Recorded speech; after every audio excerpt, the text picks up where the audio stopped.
Bien. Regarde.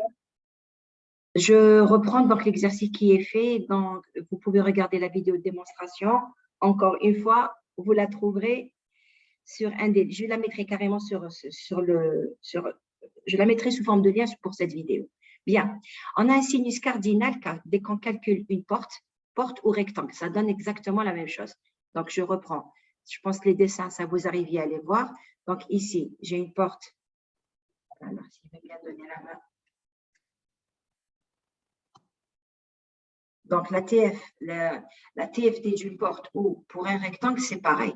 Une porte, elle est juste centrée en 0. Ici, je prends un rectangle, là, elle contient 5 éléments. Je prends un rectangle qui contient 5 éléments. Ça démarre à 0. La différence ici, c'est centré en 0. Et là, ça démarre à 0.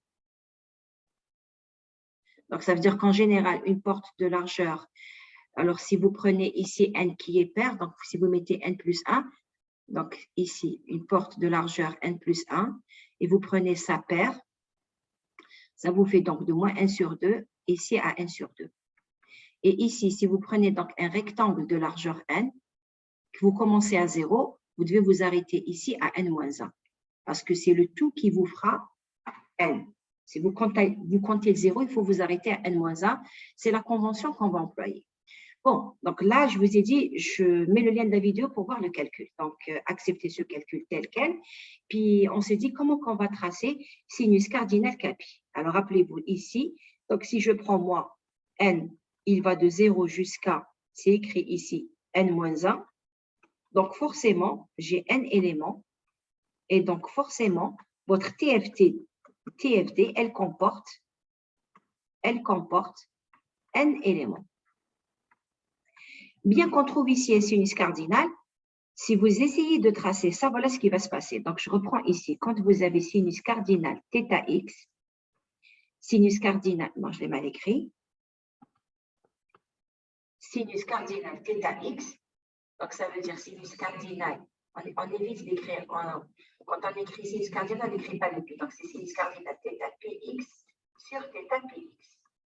Ce sinus cardinal, quand on va le tracer, ce sera toujours une allure qui va faire ça. Sauf que ça, c'est plus ou moins large, plus ou moins étroit. Alors, qu'est-ce qu'on doit écrire ici, en ces points-là? Ça, le sinus cardinal, puisque ça, c'est le point où ça s'annule. Quand est-ce que ça s'annule? Un sinus s'annule quand vous avez, alors, sinus capi. Je simplifie mon pi, donc ça veut dire qu'il va s'annuler lorsque θ fois pi égale k, et ça veut dire que k égale θ, pardon. Alors, j'ai simplifié le pi, pas le x, donc θx égale k, ça veut dire qu'il s'annule tous les x égale k sur θ. Donc, je suis en train de tracer sinus θx, donc ma variable ici c'est x, et ça c'est sinus θx, donc il s'annule tous les 1 sur θ. Ça, c'est le cas continu. Donc, moins 1 sur θ, moins 2 sur θ, moins 3 sur θ. Ici, ça ne change pas grand-chose le fait que ce soit un signal discret. Si c'est un signal discret, ça veut dire que tout ça, sinus cardinal K, donc je vais l'écrire ici, sinus cardinal K, donc je peux l'écrire comme étant sinus capi sur capi. Justement, cette écriture, regardez, elle vient d'ici. C'est écrit sinus capi. Mais sauf que je n'ai pas ici capi, parce que ça, c'est une approximation. Maintenant, ça s'annule quand? Sinus capi, il va s'annuler tous les capi. Je l'avais déjà écrit. Ça veut dire quoi? Ça veut dire que pour k égale à 0, qu'est-ce que je vais trouver? Ici, x de 0, je vais l'écrire dans une autre couleur. Mais arrêtez-moi si quelque chose n'est pas clair et arrêtez-moi si je ne suis pas en train de partager le bon écran. Donc ici, x0, qu'est-ce que ce sera? On sait que sinus x sur x, sinus x sur x, quand x tend vers 0, c'est 1. Donc maintenant, je rajoute k ici au k, ça ne change rien. Donc tout ça, ça devient mon x. Donc, sinus x sur x, quand x tend vers 0, c'est 1. Ça me fait 1, ça me fait 1 fois n. Donc, je trouve 1 fois n. Ensuite, je tombe sur, pour k qui vaut 1, ça fait sinus pi. Sinus pi, c'est 0. Pour k qui vaut 2, sinus 2pi, c'est 0. Pour x qui vaut k qui vaut 3, sinus 3pi, c'est 0. Donc, tout le reste, x1, c'est 0, x2, c'est 0, jusqu'au dernier élément, xn-1, parce qu'on a commencé à 0, on s'arrête à n-1. Je bascule. Si je ne bascule pas, vous me dites s'il y a un souci. Alors, ici,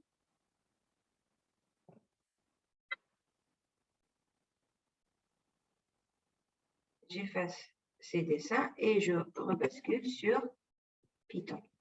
Normalement, j'ai partagé un écran. Cette fille veut bien. Là, il ne veut plus. Alors, il échappe. Vous êtes avec moi sur Python?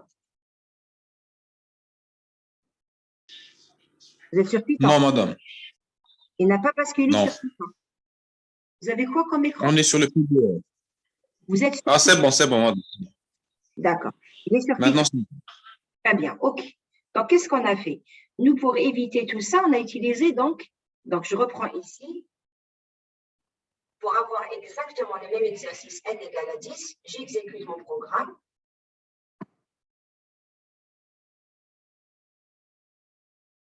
Sauf que je ne vais pas écrire donc plot, je vais écrire ici système, juste pour vérifier qu'on trouve bien n, et ensuite, on trouve tous les autres points, c'est 0. C'est dommage, tout à l'heure, vous n'aviez pas tout ça. Donc, ce qui fait que vous n'arriviez pas à voir. Regardez, voilà. n vaut 10. Je regarde juste sur le chat si quelqu'un n'arrive pas à voir. C'est bon. OK. Très bien. Qu'est-ce qu'on vient de dire? On vient de dire c'est un sinus cardinal. Je vais trouver ma première valeur, c'est n fois 1. Donc, ici, j'ai pris n qui vaut 10. Donc, j'ai 10 fois 1. Ça me donne bien 10. Voilà. Regardez, le premier point, sa lecture, c'est 10. Et tout le reste, c'est des zéros. Combien est-ce que je vais compter de zéros? Je dois en avoir 9. 1, 2, 3, 4, 5, 6, 7, 8, 9. On a dit donc, pourquoi on a trouvé des zéros? Parce qu'on a pris NF qui vaut N et on est tombé sur les sinus capi. Or, nous, on connaît un outil. Quel est l'outil qui me permet de voir les points intermédiaires? Pour voir les points intermédiaires, il ne faut plus prendre NF qui vaut N, mais il faut prendre NF plus grand, beaucoup plus grand que N. Si on prend NF qui vaut 2N, qu'est-ce qui va se passer? On va voir les points qu'il y a. On va voir les autres points. Or, je sais que moi, là-bas, c'est un sinus cardinal. Donc, ici, si je prends, je vais les mettre dans une autre couleur. Si je prends maintenant NF 2 fois N, qu'est-ce qui va se passer? Je vais voir les points du sinus cardinal. Je vais voir un point ici, un point là, ici, ici, ici, quelque part là, parce que je sais que c'est l'allure d'un sinus cardinal. Donc, c'est ce qu'on va vérifier, puisque je suis en train de partager l'écran. Donc, ça devrait aller. Je ferme cette fenêtre et je prends cette fois-ci N qui vaut 2 fois NF qui vaut 2 fois N. Regardez votre A. Votre A, c'est 2 fois N. Et for NF in A. Là, dans A, il n'y a qu'un seul élément. Je n'ai même pas besoin de boucle. Donc, il y a un seul élément. Donc, NF in A, il n'y en a qu'un, c'est 2N. Je réexécute mon programme.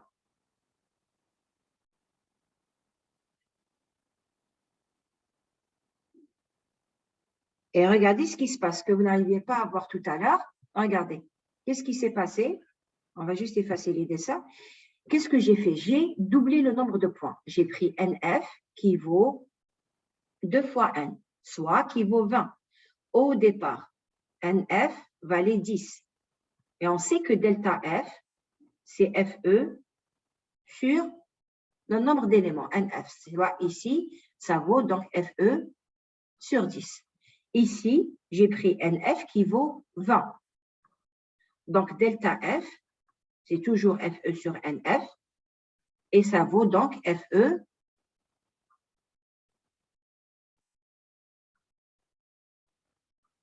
sur 20. Donc, j'ai pris un pas 2 fois plus petit que le précédent. Ici, si NF c'est 1, je ne sais même plus combien j'ai pris NF. Si c'est 1, donc ça vaut 0,1. Si j'ai pris 1, et ici, ça vaut donc 0,05. Donc, qu'est-ce qui va se passer? Je vais avoir, donc les points originaux, les voici. Je suis en train de faire la lecture à 0,1, à 0,1, à 0,2, 0,3, 0,4, à 0, moins 0,1, voilà, moins 0,2, moins 0,3, moins 0,4, et ici, c'est moins 0,5. Pourquoi je n'ai pas le 0,5 ici? Parce qu'il appartient à la prochaine période. Si vous prenez moins 0,5, ne prenez pas le point qu'il y a là. Sauf que parce que j'ai doublé les points, qu'est-ce qui s'est passé? J'ai eu maintenant les points intermédiaires. J'arrive à voir, je commence à voir si je dois joindre maintenant les points.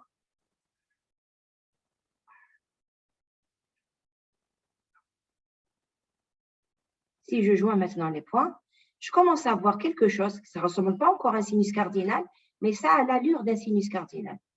Si je veux voir le sinus cardinal, il faut que je prenne un f plus grand. C'est ce qu'on va faire maintenant. Je prends un f qui vaut 10 fois n.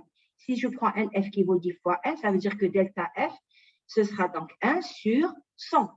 Donc, ça veut dire que mon pas, cette fois-ci, c'est 0, 0, 1. On va l'exécuter maintenant.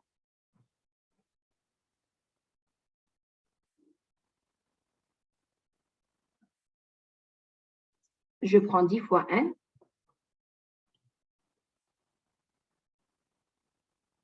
Noter, donc je vais effacer toutes les figures.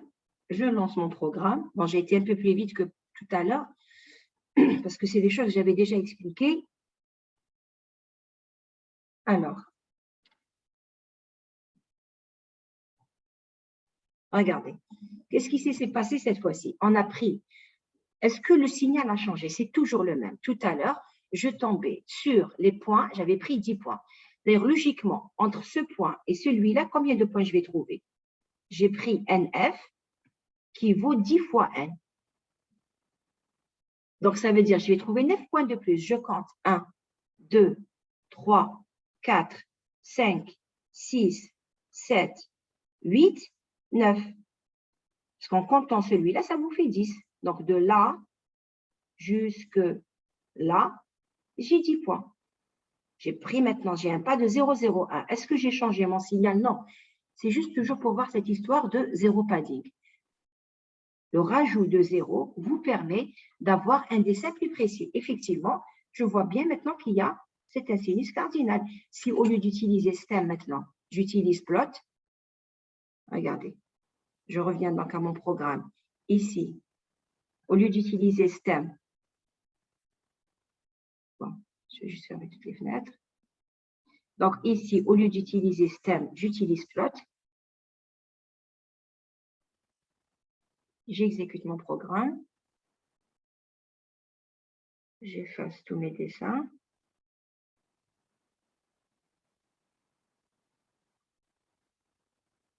Alors, annoter.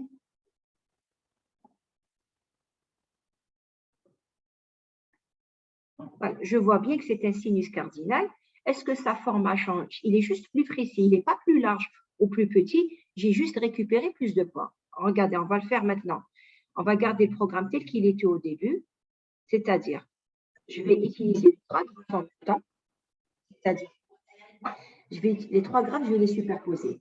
Pour le NF qui vaut N, qui est le double, qui est 10 fois plus. Donc, on va réexécuter notre programme.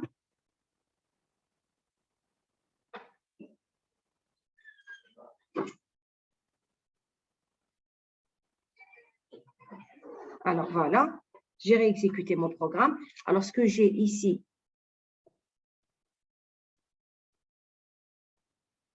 j'essaie juste de déplacer cette fenêtre. Alors, je remets la notation. Regardez. Voilà le premier cas. Donc, quand c'était 10 points, c'est en bleu. Donc, ce qui est en bleu, c'est pour 10 points.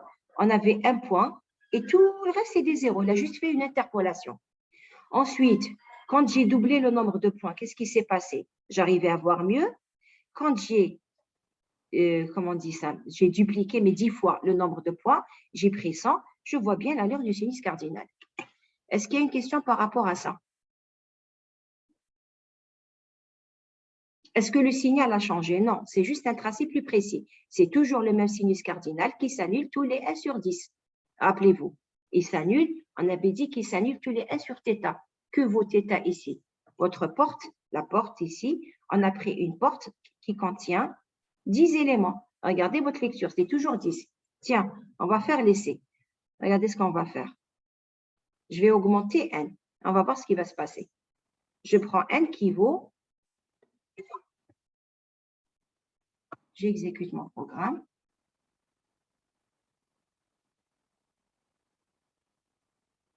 Qu'est-ce qui s'est passé quand j'ai pris n qui vaut 10? Regardez.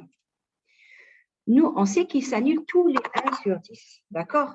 Quand je prends 10, il s'annule tous les 1 sur 10. Si vous prenez 20, ça veut dire qu'il s'annule tous les FE sur, et alors c'était sinus capi, donc tous les FE sur 10. Il s'annulait là. Maintenant, on a pris n qui vaut 20. En prenant n égale qui vaut 20, qu'est-ce qui se passe? Il va s'annuler tous les FE sur 20. Regardez, on trouve quelque chose de plus étroit. Regardez la lecture. Ici, c'est 20. Plus vous augmentez n, plus votre sinus cardinal sera étroit. Je vais faire aussi là, je vais le diminuer cette fois-ci. Je devrais mettre tout ça entre commentaires pour ne pas avoir... Regardez, au lieu de prendre n qui vaut 20, regarde, je vais prendre n qui vaut 5.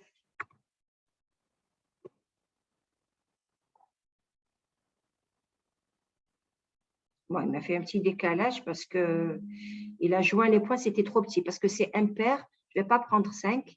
5, comme c'est impair, il ne centre pas bien le 0. Je vais prendre n qui vaut 4 ou 6. Je vais prendre 6.